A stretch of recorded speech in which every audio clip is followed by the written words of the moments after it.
जेवर प्रेस के सभी दोस्तों को मेरा एक बार फिर नमस्कार। दोस्तों, आज एक बार फिर आप लोगों के साथ रूबरू हैं, एक बार फिर मास्टर शिवराज सिंह के साथ। जाने माने किसान नेता हैं और अपने क्षेत्र में किसानों की आवाज को अक्सर उठाते रहते हैं। 28 मार्च को जेवर एयरपोर्ट का उद्घाटन होने की तारीख डिक्लेयर हुई है और इसी बीच उनका भी धरना प्रदर्शन किसानों की मांगों को लेकर लगातार चल रहा है। तो आज एक बार फिर बात करेंगे, जानेंगे लास्ट समय जब उनसे बात हुई थी, तमाम मुद्दे उठाए उन्होंने भी और हमने भी अपनी तरफ से सवाल किए थे। मास्टर जी, बहुत बहुत स्वागत है एक बार फिर आपका। मास्टर साहब, बहुत लंबे समय से आपका धरना प्रदर्शन जारी है और धीरे धीरे उद्घाटन की तारीख भी अब पास में आ गई है। कैसे देख रहे हैं, क्या कितनी किसानों की मांगे लास्ट टाइम में अब तक मानी गई? जी धन्यवाद जेवर प्रेस के लिए। लगभग 9 महीने पूरे हो गए गांव रोनिजा पर धरना देते हुए। जी, जिस प्रकार यहाँ जेवर एयरपोर्ट जेवर के नाम से जाना जाता है, हालांकि इसका नाम नोएडा इंटरनेशनल एयरपोर्ट है, लेकिन इसको जेवर एयरपोर्ट के नाम से ज्यादा पब्लिक कहती है। इसका भी उद्घाटन नजदीक आ रहा है। इसी प्रकार जो ताज हाईवे है, यमुना एक्सप्रेसवे, पहले ताज हाईवे के नाम से जानते थे, सबसे पहले इस क्षेत्र में ये आया था। 2008 में जिलाधिकारी माननीय श्रवण कुमार जी थे, विधायक बसपा सरकार में होराम सिंह थे। किसान यूनियन उस समय एक ही हुआ करती थी, अब तो घर घर किसान यूनियन है। तो जब हमारा 800 रुपया प्रति वर्ग मीटर और 7% आवासीय प्लॉट पर हमारा समझौता हुआ था। ठीक है। उसके बाद 2013 में 64% अतिरिक्त मुआवजा भी तय हुआ। ना तो अभी यमुना एक्सप्रेसवे का अतिरिक्त मुआवजा दिया है और अतिरिक्त मुआवजा देने की तो बात भी कर रहे हैं, क्योंकि जेपी इंफ्राटेक कंपनी तो हट गई, सुरक्षा आ गई, उसकी बात तो करते। लेकिन ये यमुना एक्सप्रेसवे के प्लॉट देने के लिए जो फिलहाल सीईओ हैं, इन्होंने बिल्कुल मना कर दिया। आपको ध्यान होगा 2 वर्ष पहले डॉक्टर अरुण जी के उसमें जो थे यहाँ, तो हमने साबोते अंडरपास पे लगभग 2 हफ्ते धरना भी दिया था। तो उन्होंने आश्वासन दिया कि आपका प्लॉट कहाँ के, आपको प्लॉट मिलेगा। लेकिन जो राकेश कुमार आए, इन्होंने बिल्कुल मना कर दिया प्लॉट देने के। जेवर के विकास की बात हो रही है। आप जेवर में रहते हैं, देखते होंगे कितना जाम जेवर में लगता है। अभी कैलाश हॉस्पिटल के पास काफी पानी भरा हुआ है, ये भी आपने देखा होगा। कई बार हमने आवाज उठाई, ज्ञापन भी दिया। हमने कहा कि जेवर का एक बाईपास बना दो, अगर एयरपोर्ट बना रहे हैं तो आप। कई बार मुद्दा उठाया जेवर बाईपास का, सर अधिकारी यस यस करते हैं, लेकिन कोई काम उस पर अभी तक नहीं किया है। और जेवर कस्बे की तो बहुत हालत इसमें खराब हो गई है। जिन युवाओं ने आज से 8 साल पहले अपने 5.5 लाख रुपए नहीं लिए, उनको आज 8 साल तक नौकरी नहीं मिली। एक किस्म की नौकरी के बदले में वो रिश्वत ही थी सरकार को। उन्हें 15-20 हजार रुपए की नौकरी दे रहे हैं। अब ये भी कोई गारंटी नहीं है कब निकाल दें। और वो बच्चे उस समय के आज ओवर एज भी हो गए। ना तो यमुना एक्सप्रेसवे का आवासीय प्लॉट देंगे ये, ना अतिरिक्त मुआवजा देंगे, ना जिन बच्चों की जमीन गई है और उन्होंने 5.5 लाख रुपए नहीं लिए, उनको रोजगार देंगे।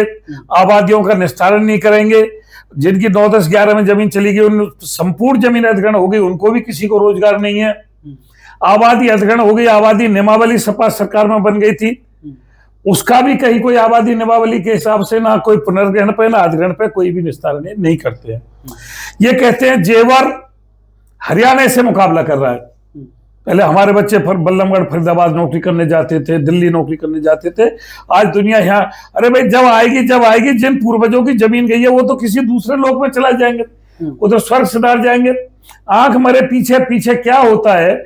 उनके बच्चों को रोजगार नहीं कोई दे रहा, यमुना एक्सप्रेस में कोई रोजगार नहीं दे रहा, आबादी निस्तारण नहीं कर रहा। जिन किसानों ने मुआवजा नहीं उठाया, उनको वर्तमान दर का मुआवजा देने के लिए तैयार नहीं है। तो विकास जो हो रहा है, जो इन्वेस्टर आ रहे हैं, जो सरमाएदार आ रहे हैं, उनका विकास हो रहा है। अब फिल्म सिटी में हमारा तो कोई काम है नहीं, हम क्या करेंगे।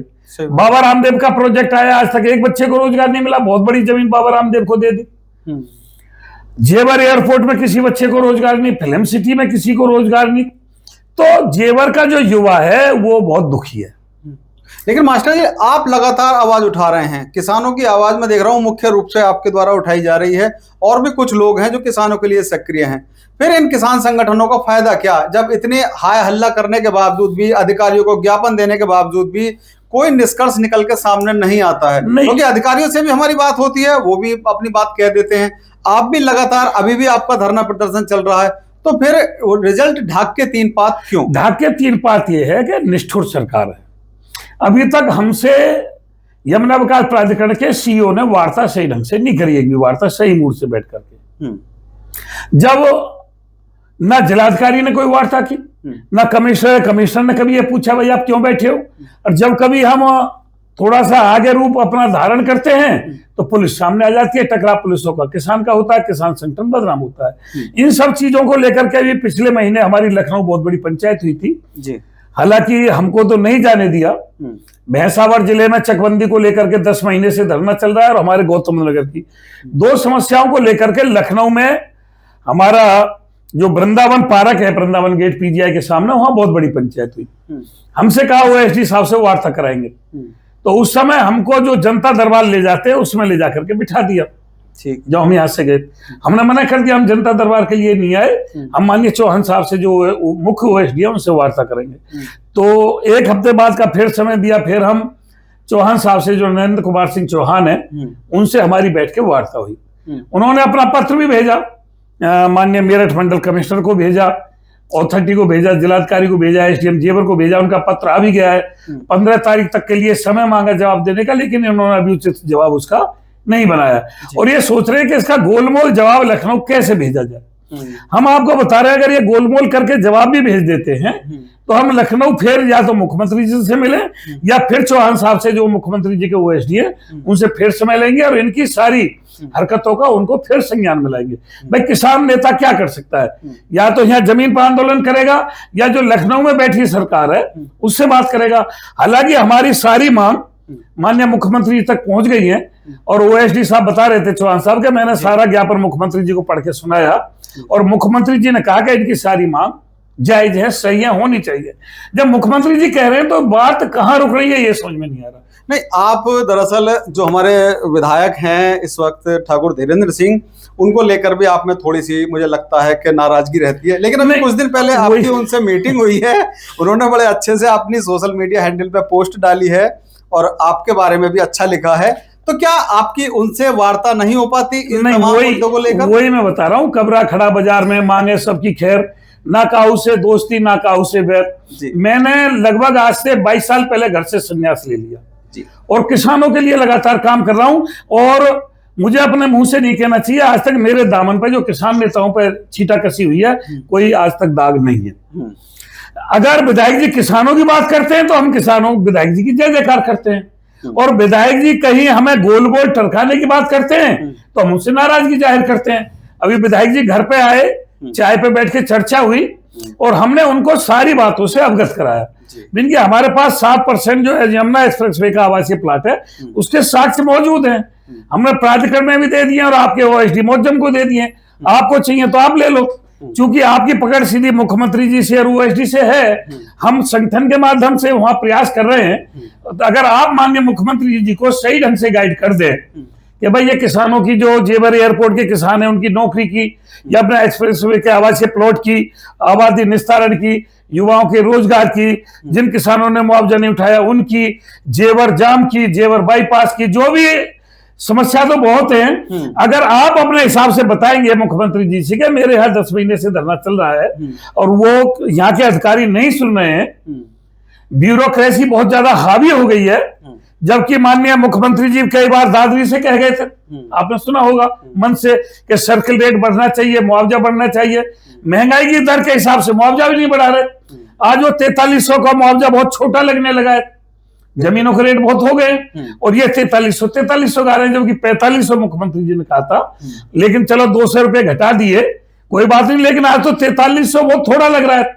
हमने कहा भाई जब नोएडा ग्रेटर नोएडा का मुआवजा बढ़ रहा है तो यमुना का मुआवजा बढ़ना चाहिए, लेकिन सीओ का कोई जो मुख्य कार्यपालक अधिकारी है मुआवजा बढ़ाने का मन नहीं है। और भाई हमारा देश आजाद कैसे हुआ? आंदोलन से तो हुआ। बिल्कुल 90 साल आंदोलन चला, 1857 से लेकर 1947 तक। तो आंदोलन की बहुत बड़ी ताकत होती है। आंदोलन से ये 3 काले कानून वापस हुए।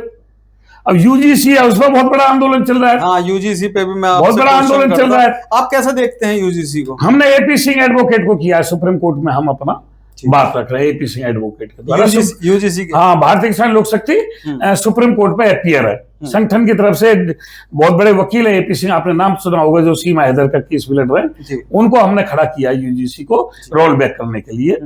और आज भी कल से जंतर मंतर पर वहां रामलीला मैदान में किसान पड़ा हुआ है, लेकिन निष्ठुर सरकार है।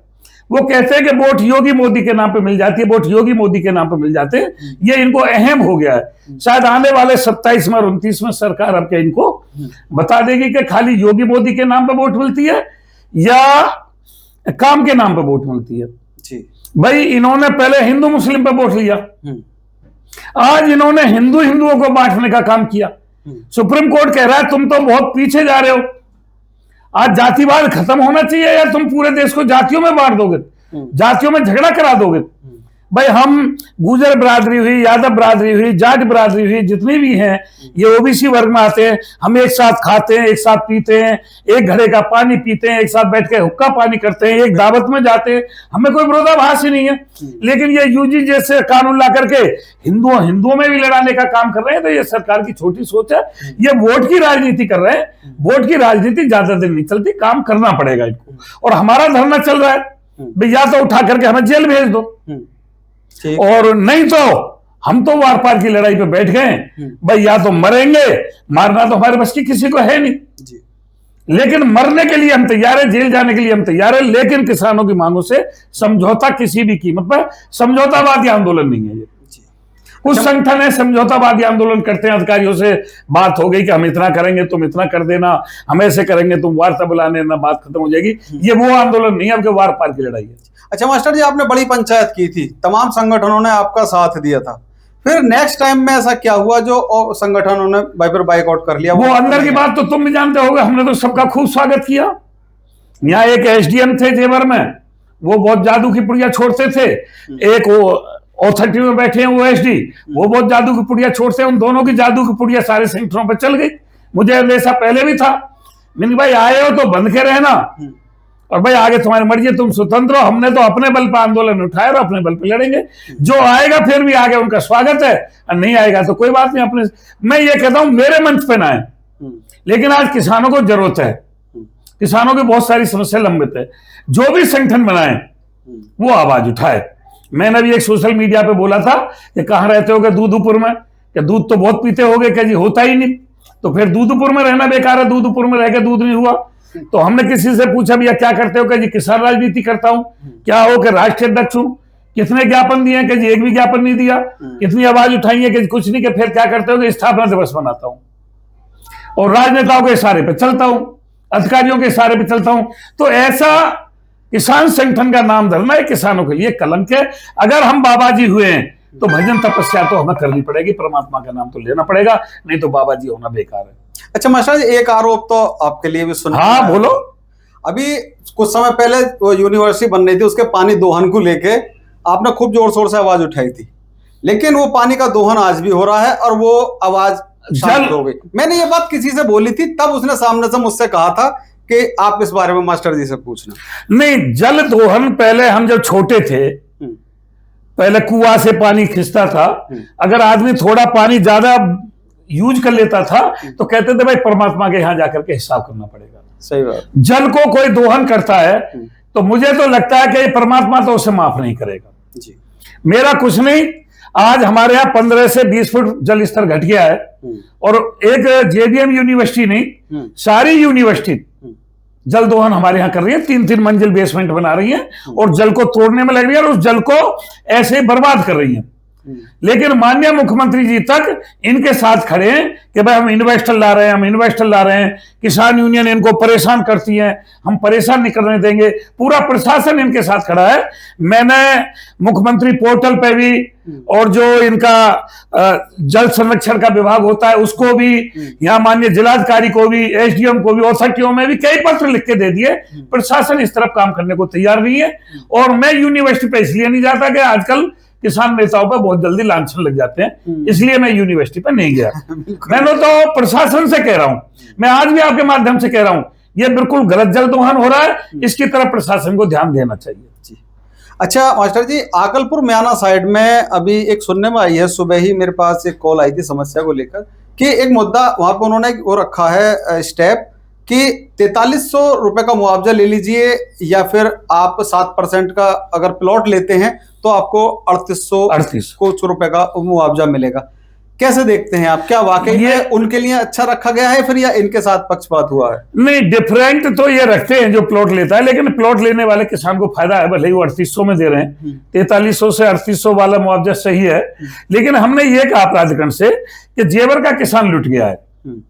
ना तो उसको कोई आवासीय प्लॉट की सुविधा जेवर एयरपोर्ट में मिली है, ना विस्थापन में मिली है। तो आप जो योजना निकालते हैं आवासीय प्लॉट की, उसमें एक दो योजना कॉमर्शियल और आवासीय जेवर के किसानों के लिए जरूर निकाली जाए, जिसमें भाई पैसा आप पूरे रेट से ले लो, अपने रेट से, लेकिन उसमें फार्म सिर्फ जेवर एयरपोर्ट का, जेवर का किसान जिनकी जमीन अधिग्रहण हुई है वही फार्म भरे, आवासीय पे भी और कॉमर्शियल पे भी, ताकि उनको आवासीय प्लॉट का लाभ पैसे से ही सही। भाई तुम दिल्ली वाला खरीद रहा है, उसी पैसे से अगर क्षेत्रवासियों को आप योजना ला करके दे दें, आपको पैसा ही तो चाहिए, तो यहाँ के किसान का भला हो जाएगा। जेवर का किसान बहुत ज्यादा ठगा गया है मेरी नजरों में। अच्छा, खासकर मैं बात करूंगा उन बच्चों की जिन्हें के जमीन लेते वक्त पूरा आश्वासन दिया था कि आपको नौकरी मिलेगी, स्थायी नौकरी मिलेगी, जेवर एयरपोर्ट में मिलेगी और बढ़िया ठीक ठाक तुम्हारी एजुकेशन के अनुसार मिलेगी। तब जब अभी तक उन लोगों को उनकी नौकरी नहीं मिल पाई है, तो क्या इन लोगों को जो प्लॉट देने की बात की जा रही है, ये प्लॉट मिल सकता है इन्हें भविष्य में? ना, प्राधिकरण ने अभी तक कोई मन नहीं बनाया है। हमने बात रखी है और हमने माननीय मुख्यमंत्री जी के जो ओएसडी थे चौहान साहब, उनके सामने बात रखी थी कि जिन किसानों ने आज से 8 साल पहले अपने 5.5 लाख रुपए कटवा दिए, तो उनको आज तक एयरपोर्ट में नौकरी नहीं मिली, उनके साथ धोखा कर रही है सरकार। उन्होंने बोला कितने बच्चे हैं, तो मुझे ज्यादा गणना याद नहीं थी, मैंने कहा लगभग 300 के करीब बच्चे वो होंगे और उनको रोजगार मिलना चाहिए। मैंने मुख्यमंत्री जी के ओएसडी साहब के सामने बात रखी थी जी। काम तो सरकार को करना है, यूनियन तो करेगी नहीं। यूनियन का काम है आवाज उठाना। हम लखनऊ तक आवाज उठा रहे हैं और जरूरत पड़ी तो फिर लखनऊ जाएंगे। नहीं, लेकिन ये तो सीधा सीधा एक तरह से उन बच्चों के साथ में तो उनकी उम्र जा रही है, उन बच्चों की वो मैंने बताया, समय जा रहा है, पैसा छोड़ा है उन्होंने अपना, तो यहाँ तो कोई डिस्प्यूट वाली बात ही नहीं होनी चाहिए थी। नहीं होनी चाहिए थी, लेकिन निष्ठुर सरकार है, तानाशाही सरकार है, ऐसी सरकार हमने कभी नहीं देखी। और सरकारें आई थी, मैं किसी का नाम नहीं लूंगा, मैं किसी का प्रवक्ता नहीं हूं, लेकिन उसमें जनता की आवाज को सुना जाता था। आज जनता की आवाज को सुन नहीं रही सरकार। अच्छा मास्टर जी, 28 मार्च को वो शुभ घड़ी आने जा रही है, जिसके लिए तमाम लोग तैयारी कर रहे हैं कि भाई 28 मार्च को जेवर एयरपोर्ट का उद्घाटन होने जा रहा है। तो अब क्या होगा, अब भविष्य में आप जाएंगे उद्घाटन कार्यक्रम? नहीं, उद्घाटन में तो हमको कौन बुलाता है, पहले पुलिस घेर के बैठ जाती है, हमको तो जहाँ ऐसा सिस्टम होता है जाने नहीं देते। हमको दरअसल अलग से नजर से सरकार देखती है, उग्रवादी समझती है, पता नहीं क्या समझती है। लेकिन जेवर एयरपोर्ट के लिए मैं बता दूं, जब जेवर एयरपोर्ट की आवाज बसपा कार्यकाल में बहन जी के समय में उठी थी, सपा कार्यकाल में आवाज दब गई थी। तो एक बार महेश शर्मा जी का मैंने वो देख लिया था कि भाई उनका गृह जनपद का मोह जगह, तो हमने उनका जो परी चौक पर अस्पताल है वहां जाकर के पंचायत भी की थी। महेश शर्मा जी से थोड़ी सी नाराजगी भी हो गई थी और पोस्टर वोस्टर भी हमने छपवाए। तो फिर महेश शर्मा जी से हमारी वार्ता हुई और उन्होंने आश्वस्त दिया, गंभीर आदमी है वो नाराज नहीं हुए। उन्होंने कहा आपने आवाज उठाई, अच्छी बात है, मैं आज उड्डयन मंत्री हूं, मैं आपको आश्वस्त कराता हूं कि ये एयरपोर्ट जेवर में ही बनेगा। कई बार आप जैसे चैनल के माध्यम से और बड़े चैनलों के माध्यम से मैंने आवाज उठाई, आपको ध्यान होगा जेवर पे इस एयरपोर्ट को लेकर के हमने लगभग 2-3 महीने धरना भी दिया था। जब ये जेवर एयरपोर्ट यहाँ क्लियर हो गया तब हटे। तो भारतीय जनता लोक शक्ति की बहुत बड़ी इच्छा थी कि यहाँ जेवर एयरपोर्ट बने ताकि क्षेत्र का विकास हो। लेकिन आज हमें ऐसा लग रहा है कि जेवर एयरपोर्ट से यहाँ के युवाओं को कोई फायदा नहीं हुआ, वो ठगे गए और किसान भी ठगा गया। आज अभी थोड़ी देर पहले हमने भी एक वीडियो एक समस्या को लेकर डाली है, जिसकी आपने शुरू में जिक्र किया था। जेवर से लेकर और हामिदपुर तक सड़क का एक टुकड़ा, जहां पर कि माननीय सांसद जी, मैंने भी देखा, आज मैंने वीडियो लाइव चलाई है उस पर। तो ये जो समस्याएं हैं, छोटी छोटी समस्याएं, इतना जल भरा हुआ, घोंटू जल भरा हुआ है पूरी सड़क पे। इतनी सी समस्या जब छोटी सी समस्या है और सांसद जी के हॉस्पिटल के सामने समस्या है। आज मैं भी वहां से निकल रहा था, मैंने भी देखा, मैं भी उस पर लाइव आया फेसबुक से। लेकिन मुझे लगता है, विश्वास है, फिर मैं हॉस्पिटल भी गया, वहां के मैनेजमेंट से भी बात की, मिन भाई कोई गर्भवती महिला भी आ सकती है, एम्बुलेंस भी फंस सकती है। तो उन्होंने कहा आज या कल से इस पर काम शुरू हो जाएगा। कल शर्मा जी आए, इसको संज्ञान में ले रहे। अच्छा, कल आए थे? हाँ, कल इस पर चर्चा हुई थी। आज मैंने भी फेसबुक के माध्यम से वीडियो लाइव इस पर चलाई थी। उम्मीद है कल से, आज से शाम से काम शुरू हो जाए इस पर। चलो, बहुत अच्छी बात है, मास्टर जी के द्वारा एक अच्छी खबर सुनने को मिली कि इस सड़क पे काम शुरू हो जाएगा, क्योंकि 6 महीने पहले हमने भी चलाई थी खबर काफी जोर शोर से, तो कुछ आश्वासन मिले थे। देखते हैं कब तक इस सड़क का काम होता है। बहरहाल 28 मार्च को जेवर एयरपोर्ट का ऐतिहासिक दिन आने जा रहा है। प्रधानमंत्री जी के द्वारा जेवर एयरपोर्ट का उद्घाटन होगा और मास्टर जी का धरना अभी भी जारी है। तो देखते हैं आने वाले समय में और क्या नई अपडेट्स होती हैं। जब तक आप जुड़े रहिए हमारे साथ, देखते रहिए आपका फेवरेट चैनल जेवर प्रेस।